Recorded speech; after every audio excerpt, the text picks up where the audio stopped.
It was a car accident. Nothing particularly remarkable, but fatal nonetheless.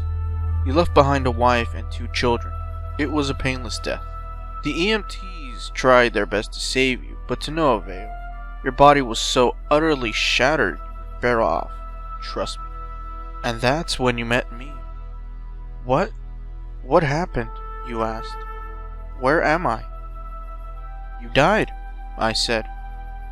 There was a truck and it was skidding. Yup, I said. I died? Yup. But don't feel bad about it. Everyone dies, I said. He looked around. There was nothingness. Just you and me. What is this place? You asked. Is this the afterlife? More or less, I said. Are you God? You asked. Yup, I replied. I'm God. My kids, my wife, you said. What about them? Will they be alright?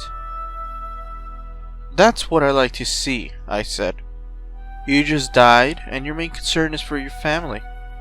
You looked at me with fascination. To you, I don't look like God. I just look like some man, some vague authority figure. More of a grammar school teacher than the Almighty. Don't worry, I said. They'll be fine. Your kids will remember you as perfect in every way. They didn't have time to grow contempt for you. Your wife will cry on the outside, but will be secretly relieved. To be fair, your marriage was falling apart. If it's any consolation, she'll feel very guilty for feeling relieved. Oh? You said. So what happens now? Do I go to heaven or hell or something? Neither, I said. You'll be reincarnated. Ah, you said. So the Hindus were right. All the religions are right in their own way, I said. Walk with me. You followed along as we strolled in the void. Where are we going? Nowhere in particular, I said. It's just nice to walk while we talk. So what's the point? You asked. When I get reborn, I'll just be a blank slate, right? A baby, so all my experiences and everything I did in this life won't matter. Not so, I said. You have within you all the knowledge and experiences of your past lives. You just don't remember them right now. I stopped walking and took you by the shoulders. Your soul is more magnificent, beautiful, and gigantic than you can possibly imagine. The human mind can only contain a tiny fraction of what you are. It's like sticking your finger in a glass of water to see if it's hot or cold. You put a tiny part of yourself into the vessel, and when you bring it back out, you've gained all the experiences it had. You've been a human for the last 34 years, so you haven't stretched out yet and felt the rest of your immense consciousness. If we hung out here for longer, you'd start remembering everything. But there's no point in doing that between each life. How many times have I been reincarnated then? Oh, lots. Lots and lots. And into lots of different lives, I said. This time around, you'll be a Chinese peasant girl in 540 AD. Wait, what? You stammered. You're sending me back in time?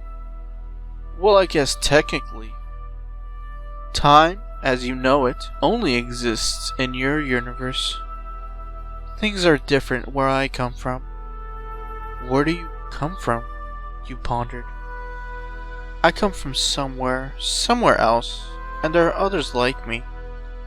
I know you want to know what it's like there, but you honestly won't understand. Oh, you said, a little let down. But wait, if I get reincarnated to other places in time, could I have interacted with myself at one point? Sure, happens all the time. And with both lives only aware of their own time span, you don't even know it's happening.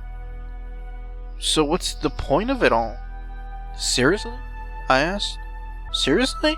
You're asking me for the meaning of life? Isn't that a little stereotypical? Well, it's a reasonable question, you persisted. I looked into your eye. The meaning of life, the reason I made this whole universe, is for you to mature. You mean mankind? You want us to mature? No, just you. I made this whole universe for you. With each new life, you grow and mature, and become a larger and greater intellect. Just me? What about everyone else? There is no one else, I said. In this universe, there's just you and me. You stared blankly at me. But all the people on Earth, all you, different incarnations of you. Wait, I'm everyone? Now you're getting it, I said, with a congratulatory slap on the back. I'm every human who ever lived? Or will ever live? Yes? I'm Abraham Lincoln. And you're John Wilkes Booth too, I added. I'm Hitler? You said, appalled.